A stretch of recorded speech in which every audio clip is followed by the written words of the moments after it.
আমার যে এত কষ্ট, আমাদের বাড়ি চালাটা থাকতো, আসলে আমি অনেক খুশি হইতাম। অনেকে হাসাহাসি করে আমাকে নিয়ে অনেক ঠান্ডা করে। আসলে আড়ালে আমার পানি পর্যন্ত ধরে, আমার বাড়ি চালা পর্যন্ত নাই। আমার ফুফুতো ভাই জমি নিয়ে বাড়ি চালা নিয়ে আসি। আমার বাড়ি চালা, আমার আর্থিক অবস্থা আমার বলতে খুব খারাপ, সেটা তো বললাম। বাড়ি চালা পর্যন্ত নাই, শুধু ভাঙাচুরা ঘর আছে। এই ঘর ধরে ভেঙে যায়, আমি যে একটা ঘর দেবো সেটা আসলে স্যার আমার অসম্ভব।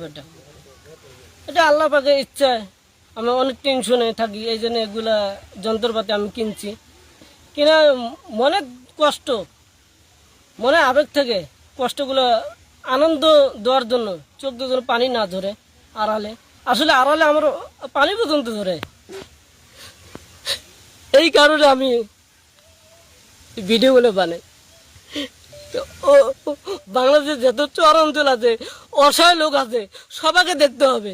আমি চাই না আপনারা আমাকে দেখেন। মানুষ খুশি থাকলে আমিও খুশি থাকবো, এটাই আমার আদেশ, এটাই আমার কথা। আসলে আমি কথা গুছিয়ে বলতে পারি না, ছোটবেলার থেকে আমি এরকম।